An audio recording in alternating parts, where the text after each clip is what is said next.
Jaipur SMS अस्पताल हादसे पर बोले सचिन पायलट, सरकार ले जिम्मेदारी, अफसरशाही हावी, जनता हो रही है निराश। चित्तौड़गढ़ राजस्थान के पूर्व उप मुख्यमंत्री सचिन पायलट ने कहा कि जयपुर के एसएमएस अस्पताल में हुई आगजनी की घटना बेहद दुखद है। इस तरह की घटनाओं की पुनरावृत्ति न हो, इसके लिए जिम्मेदार अधिकारियों पर ठोस कार्यवाही होनी चाहिए। उनका कहना है, सबसे बड़ी चिंता की बात तो यह है कि सरकार की ओर से अब तक कोई भी प्रतिनिधि पीड़ितों से मिलने तक नहीं गया। यह सरकार की गैर जिम्मेदारी और मिसमैनेजमेंट को दर्शाता है।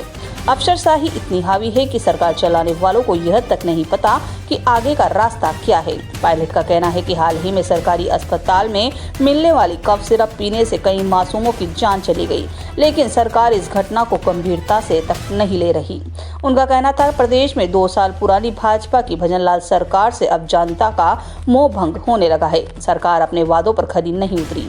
2 साल आपसी खींचतान में ही निकल गए। सरकार सिर्फ घोषणाएं करने में लगी रही, जबकि धरातल पर कुछ नजर ही नहीं आ रहा। ये नारा नहीं है, ये हकीकत है।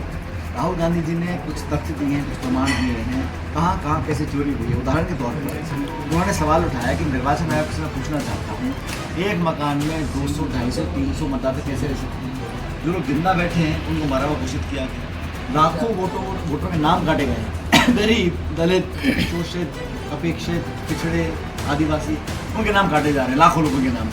हमने कहा भाई ये तथ्य हमारे सामने आए हैं कि जांच करनी चाहिए। निर्वाचन आयोग क्या बोलता है, आप मुझे एफिडेविट लिख के दीजिए। आप किसी थाने में रिपोर्ट लिखवाने जाएंगे तो थाना बोलेगा पहले एफिडेविट लिख के दे दो मेरे को। ये कहाँ की परंपरा है। और सवाल पूछा जा रहा है इलेक्शन कमीशन से उठाई गई है। इसके अलावा एसएमएस में आगजनी घटना हुई है, तो किस तरह देखते हैं पूरा मामला? अस्पताल में लोग अपना इलाज कराने जाते हैं, जो लोग आईसीयू में जिंदगी मौत की लड़ाई लड़ रहे हैं, इस उम्मीद से जाता है इंसान और पेशेंट कि मैं वहाँ कुछ राहत लेकर आऊँगा। वहाँ रात के अंधेरे में लापरवाही की वजह से इतना बड़ा हादसा होता है, लोगों की जान जाती है और कोई खड़ा होकर जिम्मेदारी लेने को तैयार नहीं है। कोई सरकार का नुमाइंदा ये आश्वासन देने को तैयार नहीं है कि दोबारा पुनरावृत्ति नहीं होगी, हम जिम्मेदारी लेते हैं, हम सब कुछ ठीक कर देंगे। लोगों को सांत्वना, आश्वासन, धैर्य दिलाने वाला कोई तो हो, जिम्मेदार व्यक्ति। तो वहाँ अफसरशाही इतनी हावी है कि सरकार चलाने वालों को मालूम ही नहीं है कि आगे का रास्ता क्या है। तो मिसगवर्नेंस है और फोकस नहीं है। मुझे लगता है कि ना किसान खुश है, ना ग्रामीण क्षेत्र में भी बुआई का समय था, खाद नहीं है, डीएपी नहीं है, डीजे के दाम बढ़ा रहे हैं, मतलब हर तरफ मिसमैनेजमेंट है और जनता भी है। और मुझे पूरा विश्वास है, मैं कई दौरे प्रदेश में कर चुका हूँ कि अगले 2.5-3 साल के बाद जो बदलाव होगा उसके लिए जनता अभी से उतार होगी। सर, बिहार में हमने स्वागत किया। बिहार में चुनाव घोषणा हुई है, 2 तारीखें हैं और 14 तारीख को मतगणना होगी। बिहार में जनता 20 साल के एक तरफा शासन से उठ चुकी है और नीतीश कुमार जी ने कभी भाजपा का साथ लिया, कभी आरजेडी का साथ लिया और सत्ता को कब्जा करने में व्यस्त रहे। बिहार की जनता को उन्होंने अपने हाल पर छोड़ दिया। वहाँ के नौजवान, मैंने राहुल जी की यात्रा को देखा है, तेजस्वी यादव यात्रा कर चुके हैं। वहाँ के जो बिहार के लोग हैं वो बदलाव चाहते हैं और वो सुबुगाहट अब गाँव-गाँव पहुँच चुकी है। बिहार में बदलाव होगा। 14 नवंबर को महागठबंधन हमारा जो है उसमें अनेक पार्टियां हैं। बहुत जल्द हम सीट शेयरिंग का फॉर्मल अनाउंस करेंगे, लेकिन बिहार में अच्छे बहुमत के साथ हम लोग सरकार बनाएंगे।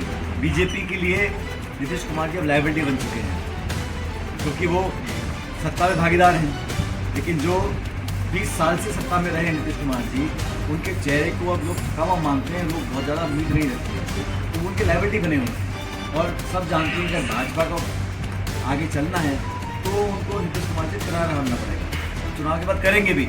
तो ऐसी सरकार का एक बार बचा नहीं है, उनका ग्राफ लगातार नीचे जा रहा है नीतीश कुमार जी का, और वहाँ पर गठबंधन का बहुमत के साथ सरकार बनना तय है। वोट से ऊपर उठ के निर्वाचन आयोग है, उसको निष्पक्ष चुनाव कराने की उसको एक संवैधानिक जिम्मेदारी दी गई है, उसका निर्णय नहीं करना। ऊपर से जो पोलिंग के दिन सीसीटीवी के कैमरा होते हैं, रिकॉर्डिंग को नष्ट करना चाहते हैं 45 दिन में। किसने मांग रखी है? अगर मैं कल कोर्ट कचहरी जाऊंगा, कोर्ट प्रमाण मांगेगा, प्रमाण तो आपने नष्ट कर दिया। तो ये सारे जो संकेत हैं इस दिशा की तरफ दिख रहे हैं कि यहाँ कुछ गड़बड़ी है। और राहुल गांधी जी ने वोट चोरी की बात करी है। हम करोड़ों हस्ताक्षर इकट्ठे कर रहे हैं, हम जाके दिल्ली में हस्ताक्षर देंगे इलेक्शन कमीशन को। इलेक्शन कमीशन किसी की बापोती नहीं है, किसी विचारधारा, किसी पार्टी की नहीं, संवैधानिक संस्था है, उसको पारदर्शी तरीके से काम करना चाहिए। और भाग्यवश जनता का विश्वास वो खोते चले जा रहे हैं। मैं नहीं चाहता हूँ कि हमारे गणतंत्र को, लोकतंत्र को हम लोगों ने 70 साल तक विकसित किया है, उसकी जड़ें कमज़ोर हों, वैसे कोई नागरिक नहीं चाहेगा। हार जीत होती रहती है, लेकिन जो काम करने का तरीका है, जो दबाव की राजनीति हो रही है प्रशासन पर, जुडिशरी पर, मीडिया पर, अफसरशाही पर, निर्वाचन आयोग पर, संवैधानिक संस्थाओं पर दबाव डालकर जो काम कराया जा रहा है, मैं समझता हूँ वो हमारे लोकतांत्रिक मूल्यों के खिलाफ है। सर कांग्रेस प्रदेश में अभी कुछ समय पहले झालावाड़ में स्कूल की सर्जरी, कई मृतक बच्चों की मौत हुई, फिर दवाइयाँ खाने से शिशुओं की मौत हो गई। अभी जयपुर के पास धाकड़ोड़ा में एक बहुत भयानक हादसा हुआ था, कई लोगों की जान गई थी जब टैंकर हो गई थी ऑयल टैंकर। कल रात को एक और हादसा हुआ उसी सड़क पर। तो सरकार का जो मैनेजमेंट है, जो नियंत्रण है, लगातार आपदा आती है, बाढ़ बारिश होती है, राहत सरकार पहुँचा नहीं पा रही। तो जो सरकार और सरकार चलाने वाले लोग अगर कठिन समय में, मुश्किल समय में जनता की मदद करने के लिए आगे नहीं आ पा रहे हैं, नियंत्रण के बाहर है और मिसमैनेजमेंट पूरा है, तो निश्चित रूप से जनता का विश्वास खत्म होगा। अभी 2 साल पूरे हुए नहीं हैं और प्रदेश की जनता का मोहभंग हो चुका है भाजपा सरकार से।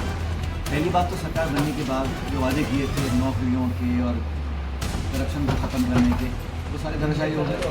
उसके बाद लगातार यहाँ ये बाढ़ आ रही है, कभी ऐसी परिस्थिति पैदा हो रही है, ग्रामीण क्षेत्रों में विकास लगभग ठप पड़ा है।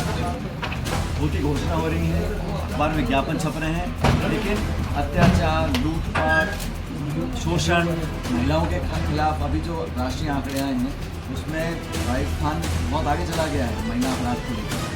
नियंत्रण नहीं है, गवर्नेंस नहीं है, आपसी खिंचाव है और जनता का जो एक विश्वास और आस्था होनी चाहिए सरकार में, वो लगभग खत्म हो चुका है। अभी हाल ही में बच्चों की कब सिर्फ बीजेपी की नहीं, हर 5 साल चुनाव होते हैं, कोई हारता है कोई जीतता है, ये एक प्रक्रिया है। लेकिन इस देश में एक इंसान का मौलिक अधिकार है कि हम अपने नेतृत्व को, अपने नुमाइंदे को समाज दे सकते हैं। इस नौजवान की आप बात कर रहे हो, सूरज माली, उसके साथ जो व्यवहार हुआ वो तो हो सकता है आरोपी पे आरोप लगा रहे हैं, लेकिन जो सरकार है उसका एक बार खत्म हुआ कि नहीं हुआ। सरकार को चाहिए अगर कोई गलत भी करता है अपने पराये का फर्क हटा के कार्रवाई करते, तो मैं कहता सरकार ने अपना इकबाल कायम किया है। आप दबाव में पक्षपात कर शक्ल देखकर, विचारधारा देखकर कानून का निर्णय करेंगे और सबके लिए बराबर है, देना मेरा नहीं हो सकता है। तो पिछले 11 साल का इतिहास उठा के देख लीजिए, 5,900 लोगों पर ईडी ने छापे, रेड, समन और चार्जशीट किया है 11 साल में 5,900। उसमें से 96% लोग कांग्रेस या विपक्ष के। 5,900 जो ईडी के केसेस हैं जो 11 साल में रजिस्टर किए हैं, उसमें कन्विक्शन कितना हुआ है? 6 लोगों का हुआ है। मतलब 96% जो केस कर रहे हैं, तो मतलब ईडी का इकबाल खत्म हुआ कि नहीं हुआ?